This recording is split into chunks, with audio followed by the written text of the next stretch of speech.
Wouldn't you know it? Garrett had been flying cargo runs across the outer rim for 12 years without so much as a scratched paint job.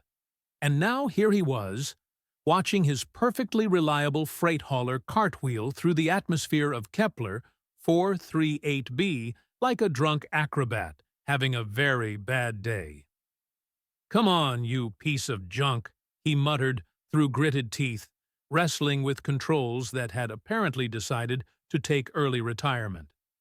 The ship's computer, bless its digital heart, was still cheerfully informing him that his destination was uninhabited and perfectly safe for emergency landings, even as warning lights painted the cockpit in festive shades of red. Uninhabited. Right. That's what the surveys had said about this rock floating on the edge of nowhere.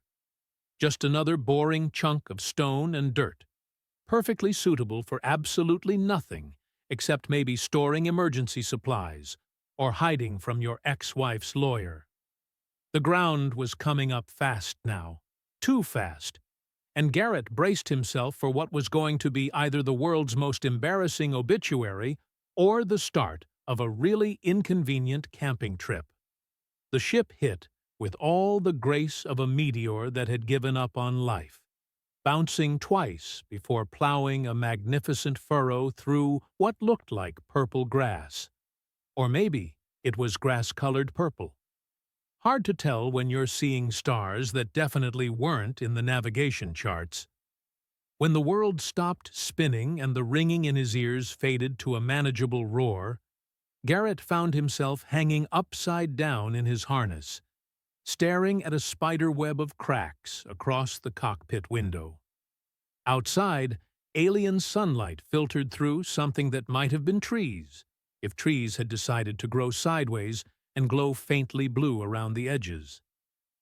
"Actually," he said to nobody in particular, "this is new." The ship's diagnostics, when he finally managed to coax them back to life, delivered the kind of news that made grown men cry and insurance companies laugh maniacally. Main drive? Dead? Navigation? Deader? Communication array? So dead it had probably started decomposing. The only thing still working properly was the life support, and even that was giving him dirty looks. Garrett hauled himself out of the wreckage and took his first breath of alien air. It tasted like ozone and something vaguely floral. Not terrible, but definitely not the recycled atmosphere he was used to. The gravity felt about right, maybe a touch heavier, and the temperature was actually pleasant. All things considered, if you had to crash land somewhere, this wasn't the worst choice. That's when he saw them. At first he thought they were rocks, big, oddly shaped rocks that happened to be positioned in a perfect semicircle around his crash site. Then one of the rocks moved, and Garrett's brain performed the kind of rapid recalibration that usually involved either divine intervention or really good coffee. They were wolves. Sort of. If wolves had decided to hit the gym for about 5 years straight, grow to the size of small horses, and develop fur that looked like liquid mercury.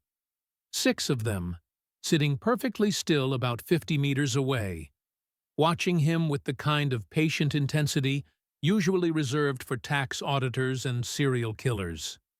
"Oh," Garrett said quietly. "Oh, that's not good." The largest one, and by large, we're talking about something that could probably bench press a small car, had a scar running down one side of its face, and an eye that had gone milky white with age or injury.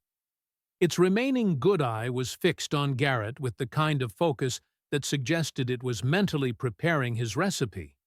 But it was the 2 smaller shapes that made Garrett's heart do something complicated in his chest. Cubs. Babies, really.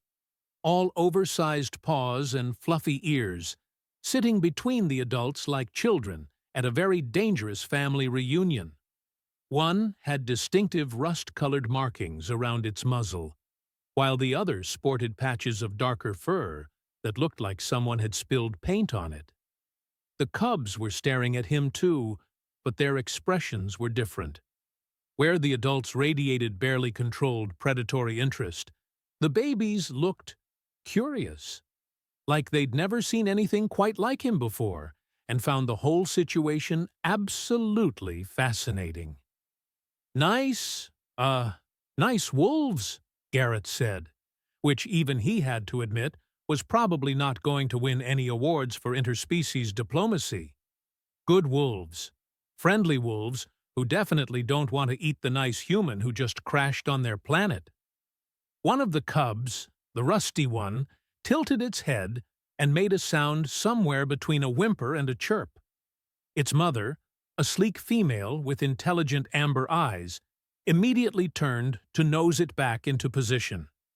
But the cub just looked at her, then back at Garrett, then took a step forward. The reaction from the adult pack was immediate and electric. Several of them rose to their feet, hackles bristling, while the big scarred one let out a sound that was less growl and more controlled avalanche. The cub froze, one paw still raised, caught between curiosity and instinct.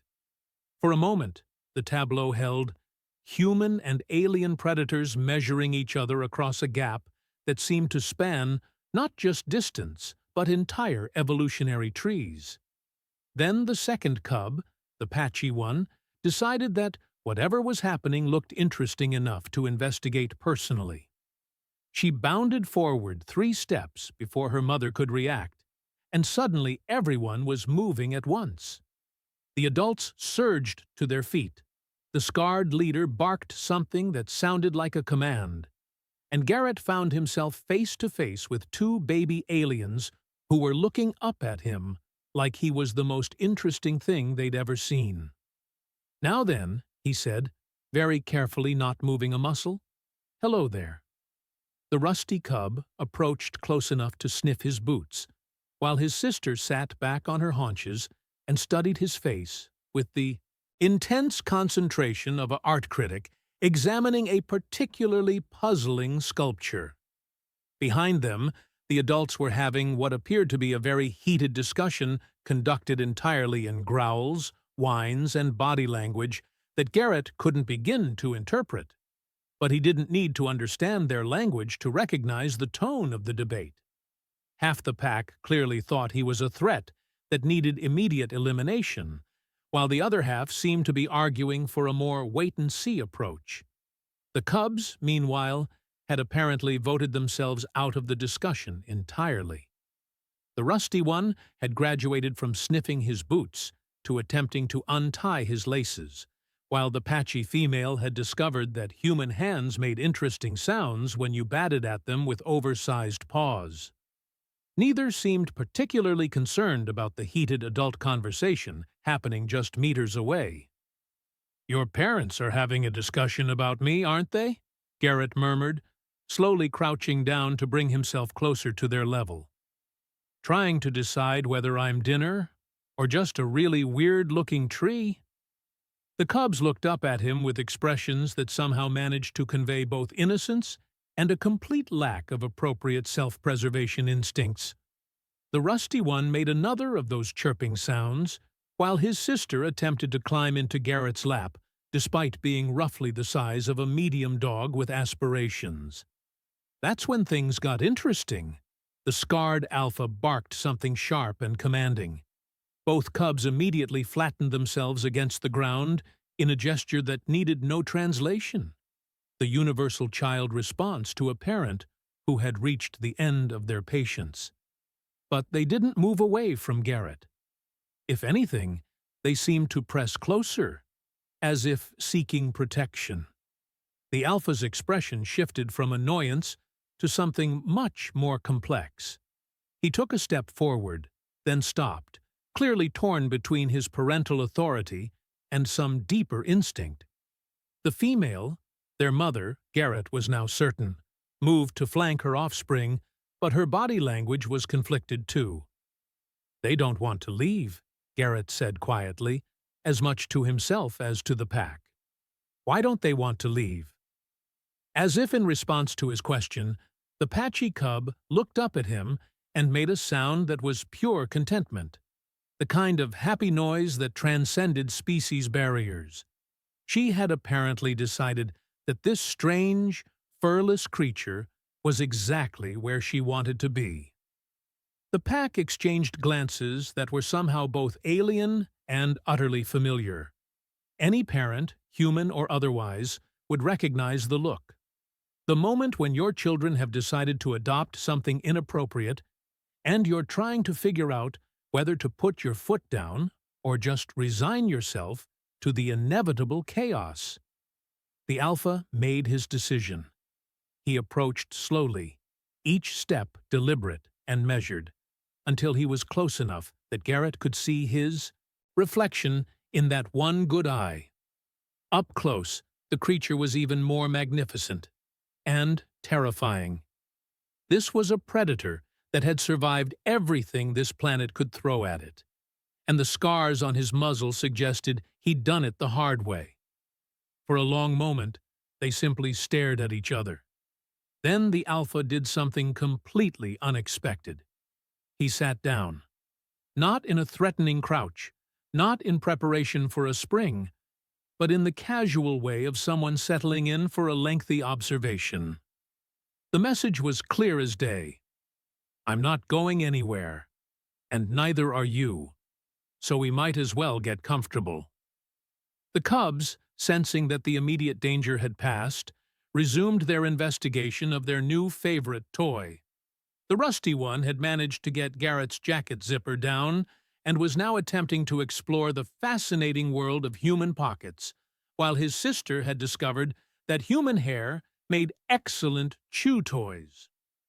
So then, Garrett said, carefully extracting his hair from tiny but surprisingly sharp teeth, I guess we're doing this.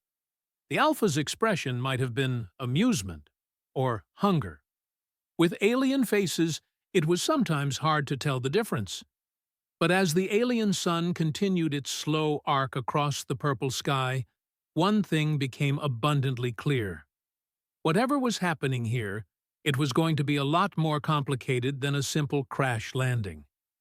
The cubs had made their choice, and judging by the resigned expressions of their elders, the pack was going to have to live with the consequences.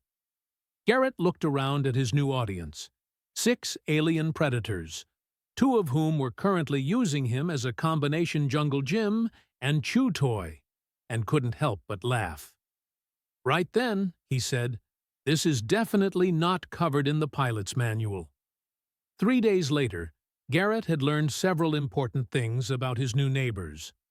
First, they were apparently called Vakari.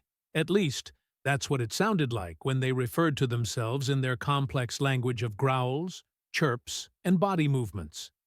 Second, they were considerably more intelligent than any Earthwolf had ever dreamed of being.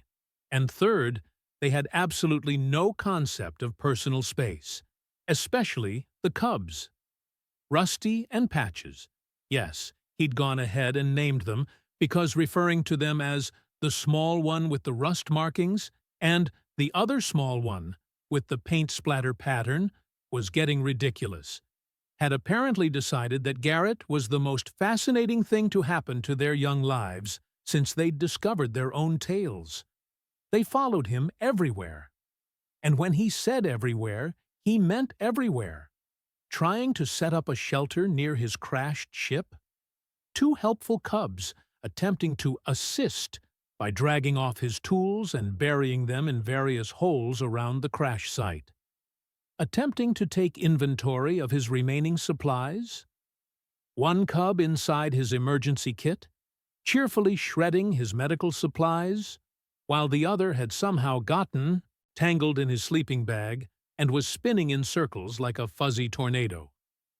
No, no, no, Garrett said for what felt like the 1,000th time that morning, gently extricating Patches from his water filtration system. That's not a chew toy. That's the thing that keeps me from dying of thirst. Patches looked up at him with those enormous amber eyes and made a sound that could only be described as an apology. Then she immediately turned around and began investigating his emergency beacon, apparently deciding that the blinking lights were some sort of interactive game designed specifically for her entertainment.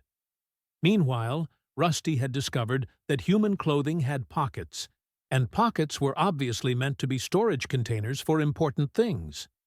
Important things, in this case, included rocks, pieces of purple grass, what appeared to be the alien equivalent of a pine cone, and something that might have been fruit, but looked suspiciously like it was moving on its own. "Buddy, I appreciate the gifts. I really do," Garrett said, carefully removing the possibly alive fruit from his jacket pocket. "But maybe we could establish some ground rules about what constitutes appropriate pocket contents." Rusty chirped at him and immediately began digging in his other pocket, apparently interpreting this as encouragement to find even better gifts. The adult pack, meanwhile, had taken up permanent residence in what Garrett had started thinking of as the observation zone, a semicircle of prime real estate about 30 meters from his crash site that offered excellent sight lines and multiple escape routes. They were always there, always watching, like the world's most intimidating neighborhood watch committee. The big scarred alpha, Garrett had privately started calling him Scar because originality had never been his strong suit, maintained his position as chief observer and occasional disciplinarian. Every few hours, he would bark something at the cubs that roughly translated to "get away from the weird alien thing," and every few hours the cubs would flatten themselves apologetically before immediately returning to whatever havoc they'd been wreaking. But it was Kellen, the cubs' mother, who proved to be the most interesting to watch. She was caught in what was obviously a maternal nightmare. Her babies were obsessed with something that could potentially eat them, but they were so happy about it that she couldn't bring herself to intervene too forcefully. Garrett had seen that exact expression on human parents at playgrounds when their children had befriended the neighbor's very large, very friendly, but ultimately unpredictable dog. By the fourth day, the gift-giving had escalated. Garrett woke to find a pile of alien fruit arranged neatly beside his makeshift shelter.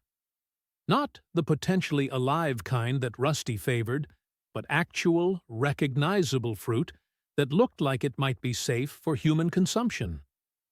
The cubs sat nearby, tails wagging, clearly proud of their contribution to his breakfast menu. "You brought me food," Garrett said slowly, looking from the cubs to the fruit and back again. "You actually went out and brought me food." Patches yipped happily and nudged one of the fruits toward him with her nose, while Rusty performed what could only be described as a victory dance. Behind them, Kellen watched with an expression that managed to combine maternal pride with deep, deep concern. Garrett picked up one of the fruits. It was surprisingly heavy, and felt like a cross between an apple and a small cantaloupe, and took a tentative bite. It tasted like— actually, it tasted pretty good. Sweet, with a hint of something that reminded him of cinnamon. Not bad for alien produce. "Thank you," he said to the cubs, who immediately began vibrating with excitement at his obvious approval. "This is actually really thoughtful." That's when he noticed the rest of the pack watching him eat with expressions of fascination. Apparently, his dining habits were as interesting to them as their behavior was to him. He made a mental note to chew with his mouth closed. No need to horrify his audience with human table manners. The gift-giving became a daily ritual. Each morning, Garrett would wake to find offerings arranged near his shelter. Fruits, nuts, interesting rocks, and occasionally small prey animals that the cubs had apparently caught themselves. It was touching, really, if you ignored the fact that some of the gifts were still moving. "I appreciate the thought," he told them one morning, gently relocating a small alien rodent that was very much still alive and very much not interested in being anyone's breakfast. "But maybe stick to the vegetarian options." The cubs looked confused but seemed to take his point. The next day's offerings included no living creatures, though Rusty did present him with what appeared to be the skull of something with far too many teeth. Garrett decided to interpret this as progress. It was on the sixth day that the weather decided to remind everyone why uninhabited planets usually stayed that way. Garrett woke to a sky the color of old bruises and a wind that sounded like it was personally offended by the existence of atmosphere. The adult Vakari were already moving, gathering closer together with the kind of efficiency that suggested they'd done this before. Many times. "Storm coming?" he asked the cubs, who had abandoned their morning gift-giving ritual in favor of pressing themselves against his legs and whimpering softly. "Yeah, I figured." The first drops of rain felt like they'd been fired from a particularly vindictive water gun, and within minutes, the gentle alien breeze had escalated into something that could probably relocate small buildings if it put its mind to it. Garrett's improvised shelter, which had seemed perfectly adequate for normal weather, suddenly looked about as protective as a paper umbrella. That's when Kellen did something that surprised him. She approached, not cautiously, not with the careful distance she'd maintained for nearly a week, but purposefully. She barked something at the cubs, who immediately began moving toward a cluster of rocks about 50 meters away. Then she looked at Garrett and barked the same command. "You want me to follow?" he asked, raising his voice over the increasingly violent wind. "Follow you to—" Oh. The rocks weren't just rocks. They were the entrance to a cave system, carved into what looked like a natural cliff formation. As the storm intensified from inconvenient to potentially lethal, the entire pack was moving toward the caves with the practiced efficiency of an evacuation drill. Garrett grabbed what supplies he could carry and followed. The cubs bounded ahead, clearly excited by this turn of events, while the adults maintained their careful formation around him. Scar brought up the rear, occasionally glancing back at the increasingly violent sky with an expression that suggested personal familiarity with what was coming. The caves were bigger than they'd looked from outside, a network of interconnected chambers that stretched back into the cliff face like a natural apartment complex. The pack spread out with obvious familiarity, each adult claiming a specific area, while the cubs immediately began exploring every nook and cranny with the boundless energy of children who'd just discovered a new playground. "Nice place," Garrett said, looking around at the smooth stone walls and natural ventilation. "You come here often?" As if in answer to his question, the storm outside escalated from violent to apocalyptic. The sound was incredible, like standing inside a drum while someone with a grudge beat it with sledgehammers. Rain lashed the cave entrance in sheets so thick it looked like a waterfall, and the wind howled with the kind of fury usually reserved for very large, very angry predators. The cubs, apparently immune to weather-related anxiety, had discovered that the cave system had excellent acoustics for practicing their vocalizations. Their happy yips and chirps echoed off the stone walls, creating a surprisingly pleasant counterpoint to the chaos outside. Garrett found himself a relatively dry spot near the back of the main chamber and settled in to wait out the storm. The adult pack had arranged themselves in what was obviously a defensive formation, with sight lines to all the entrances and escape routes planned for every contingency.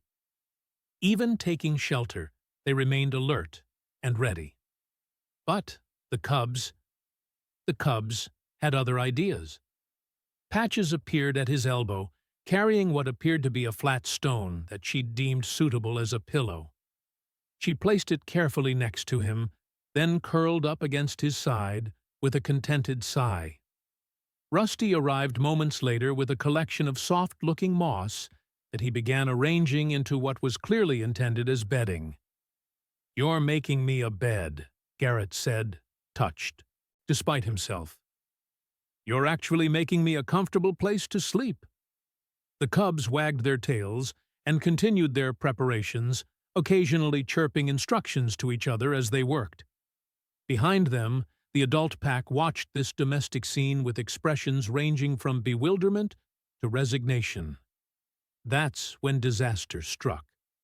A sound like breaking stone echoed through the cave system, followed by a rumble that seemed to come from everywhere at once. Part of the ceiling near one of the side chambers cracked, then crumbled, sending a cascade of rocks tumbling down. Most of the pack scrambled clear easily, but Rusty, who had been exploring that particular chamber with the fearless curiosity of youth, found himself on the wrong side of a rapidly growing pile of rubble. His terrified yelp cut through the storm noise like a knife. Garrett moved without thinking. The gap between the main chamber and where Rusty was trapped was already too small for any of the adult Vakari to squeeze through, but Garrett was smaller, more flexible. He dove for the opening just as another section of ceiling decided to redecorate the floor. "It's okay, buddy," he called out, squeezing through the gap with inches to spare. "I've got you." Rusty was huddled against the far wall of what had been a small side chamber, now mostly filled with rocks and debris. He was scared, but uninjured, more embarrassed than hurt by his predicament.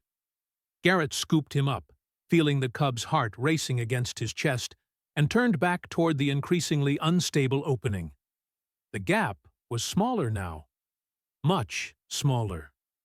"Right then," Garrett muttered, looking at the space he needed to navigate while carrying a frightened alien cub who was roughly the size and weight of a medium dog. "This is going to be interesting." He made it through just as the rest of the ceiling decided to follow its friends to the floor. The main chamber erupted in a chaos of concerned barks and whines as the pack realized what had just happened. Kellen rushed to inspect her son, running her nose over every inch of him to confirm he was unharmed, while Scar looked at Garrett with an expression that was difficult to read, but definitely wasn't hostile. Rusty, once he'd been cleared by his mother's thorough medical examination, immediately began recounting his adventure to his sister, complete with dramatic reenactments and sound effects. From his version of events, he'd been trapped in a collapsing cave system and rescued by his personal human in a daring feat of heroism that would surely be remembered in pack legends for generations. Patches listened with the appropriate amount of awe and admiration, occasionally glancing at Garrett, as if seeing him in a new light. The adult pack, meanwhile, had gone very quiet. The storm continued to rage outside, but inside the cave, something fundamental had shifted. The careful distance the adults had maintained was gone, replaced by something that felt almost like acceptance. Not friendship necessarily, but acknowledgement, recognition. Garrett looked around at his unlikely companions, 6 alien predators and 2 cubs who had apparently decided he was worth keeping, and couldn't help but smile. "So," he said to the cave in general, "anyone know any good campfire songs?" The storm passed sometime during the night, leaving behind a world that looked like it had been scrubbed clean and rearranged by a very enthusiastic cosmic janitor. The alien sun rose over landscapes that sparkled with moisture and possibility, and Garrett woke to find himself buried under a pile of warm, furry bodies that were snoring softly against his ribs. Rusty had claimed his left arm as a personal pillow, while Patches had somehow managed to drape herself across his legs like a living blanket. Both cubs were purring, and sound he hadn't heard from them before, a low, rumbling vibration that seemed to resonate through his entire body. "Morning, you two," he whispered, careful not to disturb their sleep. Around the cave, the adult pack was stirring, stretching muscles that had spent the night coiled and ready. But they moved quietly, almost respectfully, as if they understood that something important was happening in their corner of the cave. The big alpha, who Garrett had privately started calling Ravok after overhearing what sounded like the pack's name for him, was watching this domestic scene with his one good eye. The expression on his scarred face was unreadable, but there was something different about his posture. Less aggressive, more contemplative. Over the following days, something resembling communication began to develop between human and Vakari. It started with simple gestures and evolved into a primitive but surprisingly effective system of sounds, movements, and shared understanding. Garrett learned that the low rumbling noise meant contentment, while the sharp bark was a warning. The cubs were excellent teachers, patient with his clumsy attempts at their language and enthusiastic about his progress. "Kellen," he said one morning, testing the name he'd heard the cubs use for their mother. The elegant female's ears perked up, and she tilted her head in what he'd learned was acknowledgement. "Good morning to you, too."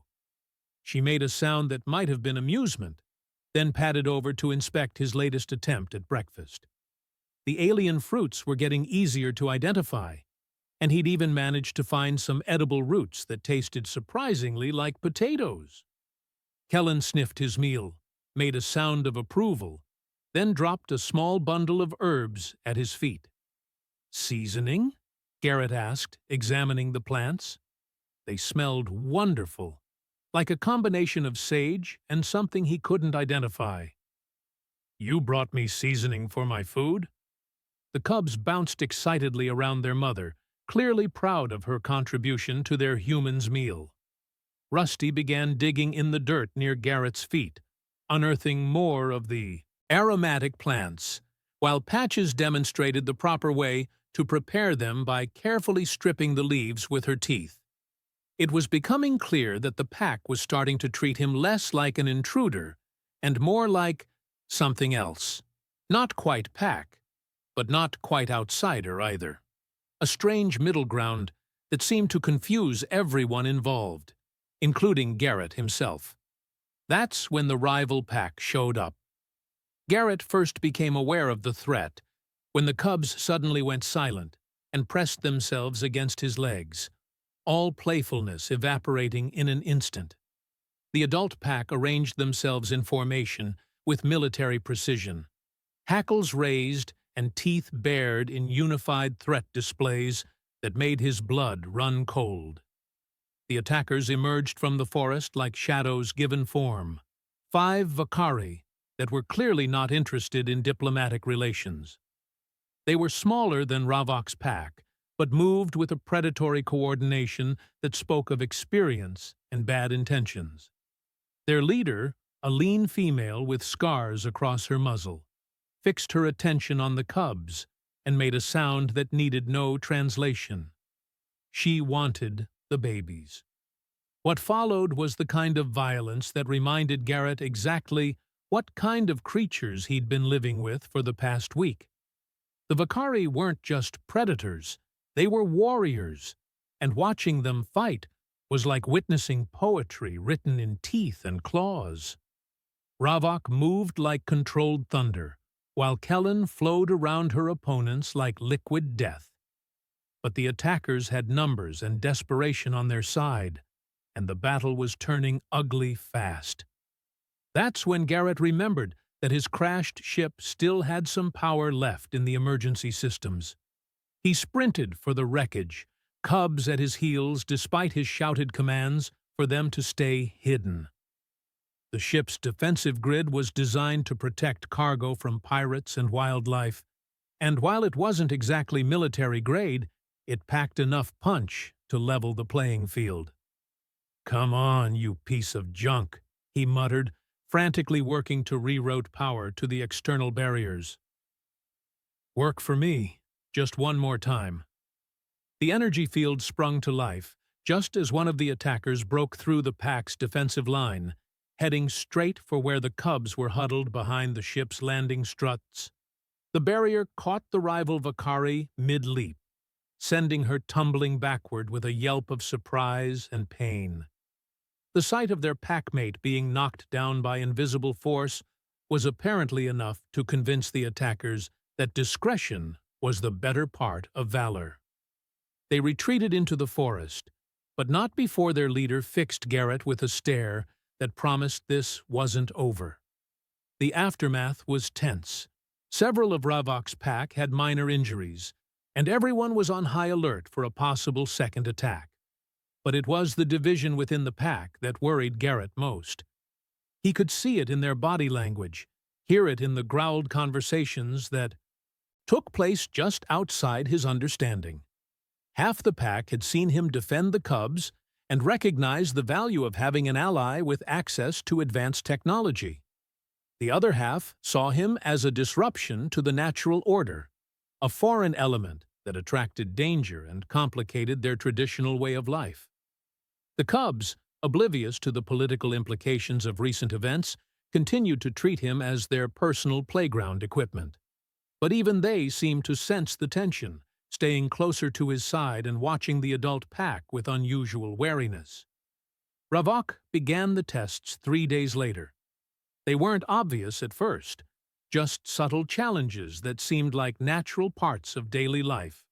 Could the human keep up during a hunting expedition? Could he find water without using his strange technology? Could he navigate by scent and sound when his eyes failed him in the pre-dawn darkness? Each test was designed to highlight his fundamental alienness, his inability to function as a true member of the pack.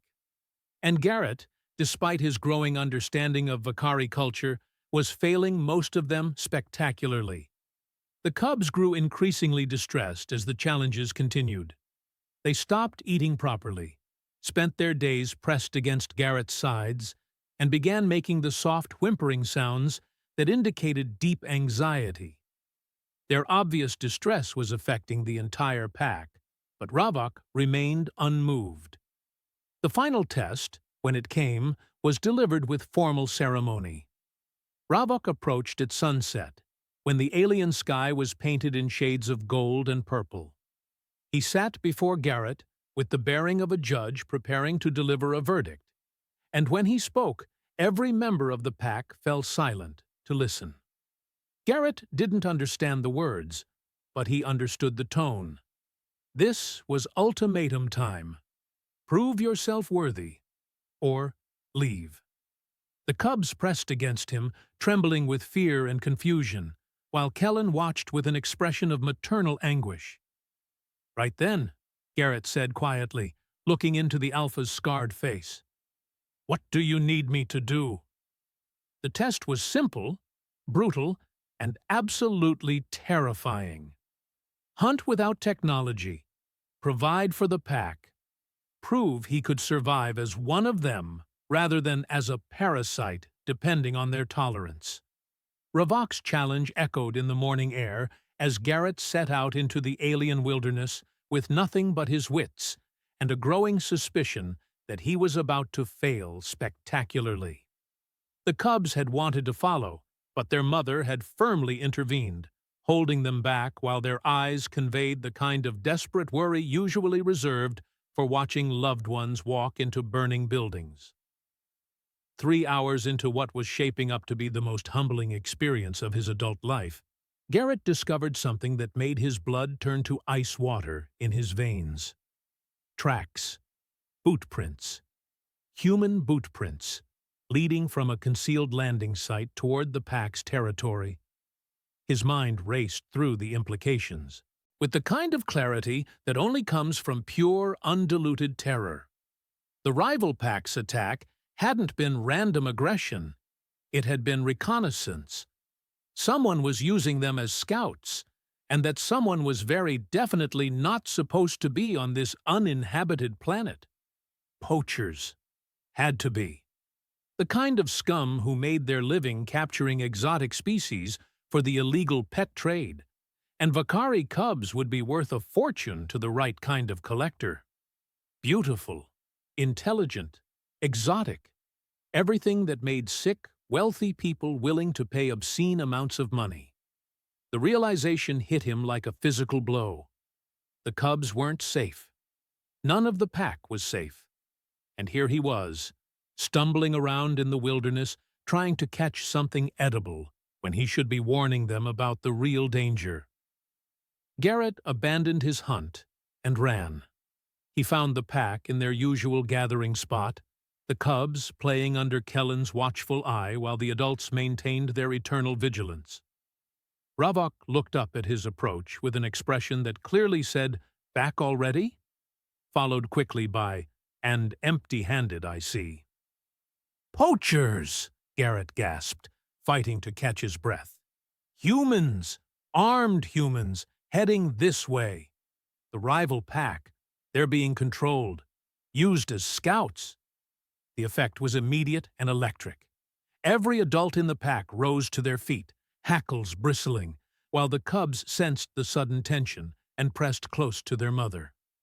Ravok's scarred face went through a series of expressions: confusion, understanding, then cold, calculating fury. "You have to get the cubs out of here," Garrett continued, his rudimentary Vakari supplemented by desperate gestures. "Now, they're coming for the babies."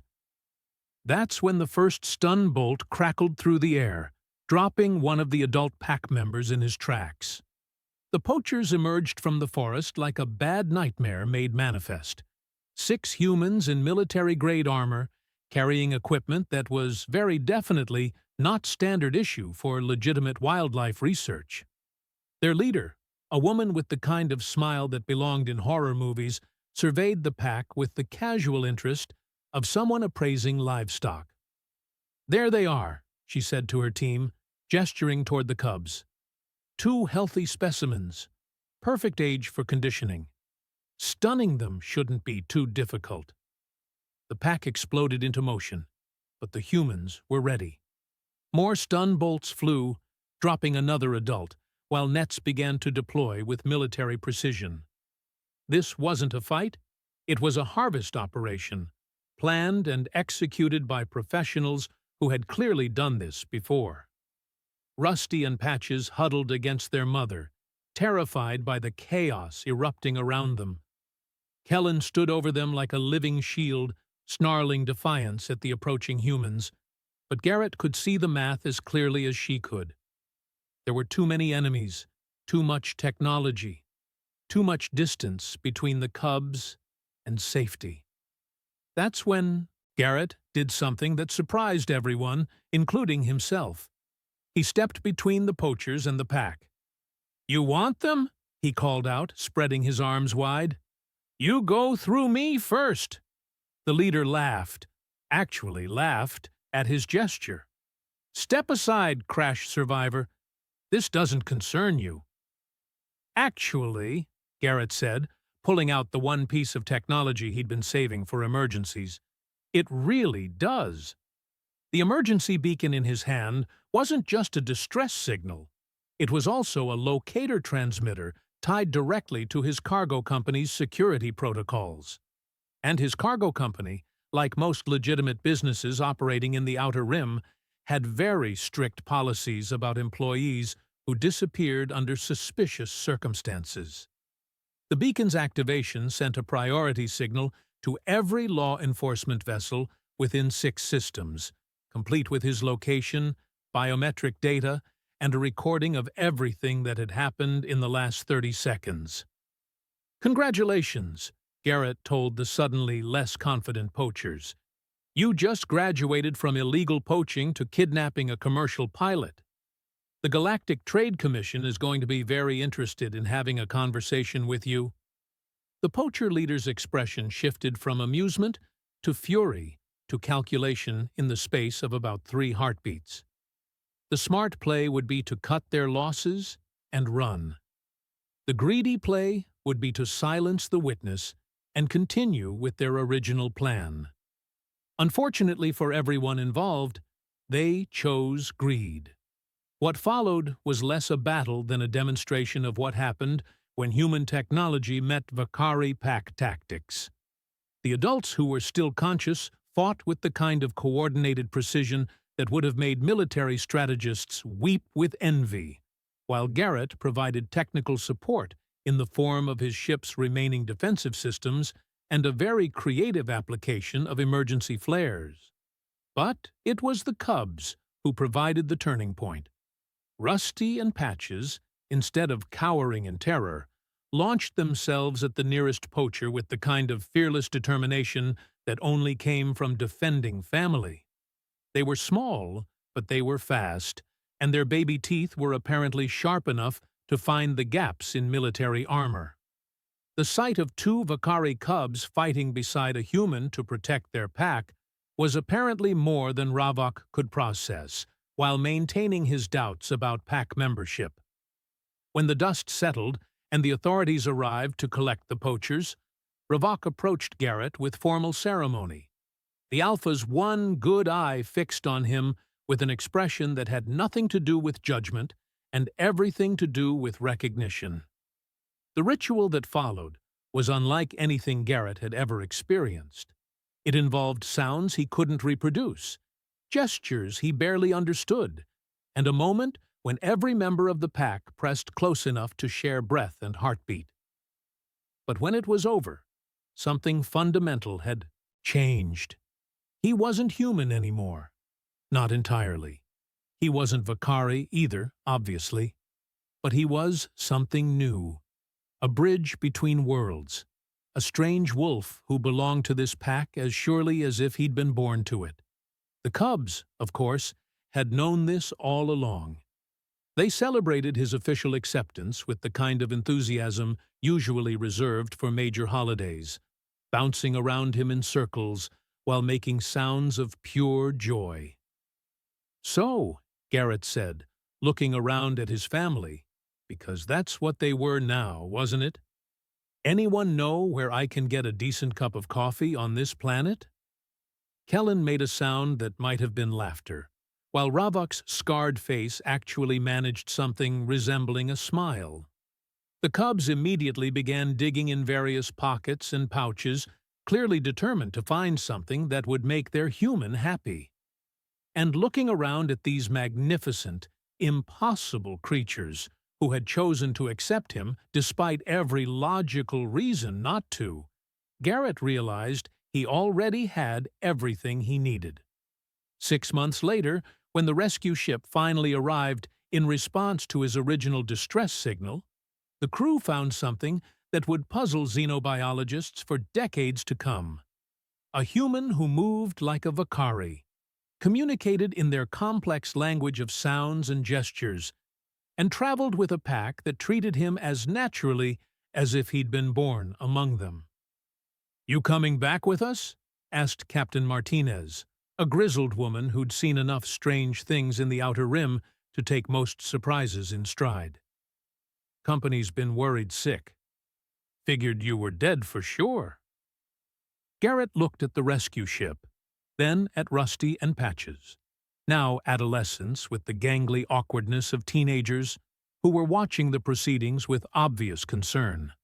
Kellen stood beside them, her amber eyes reflecting questions she couldn't voice. Ravok maintained his usual stoic expression, but there was something in his posture that suggested he was prepared for disappointment. "Actually," Garrett said, scratching behind Rusty's ears in the way that always made the young Vakari practically purr with contentment, "I think I'm exactly where I belong." The captain raised an eyebrow. "You're turning down rescue? From a pack of alien wolves?" "They're not just wolves," Garrett corrected gently. "They're family. And families don't abandon each other." He watched understanding dawn in Martinez's weathered face as she took in the scene. A human who'd found his place among creatures that should have been his natural enemies. Cubs who'd grown up thinking interspecies adoption was perfectly normal. And a pack that had evolved beyond their own instincts to embrace something entirely new. "Besides," Garrett added with a grin that held just a hint of Vakari mischief, "someone needs to make sure these two don't get into trouble. You should see what they did to my emergency supplies last week." The rescue ship left the next morning, carrying only a Message for the company explaining that their pilot had found a better job. One with excellent benefits, no commute, and the kind of co-workers who'd literally fight to the death to protect each other. Not bad for a career change, all things considered.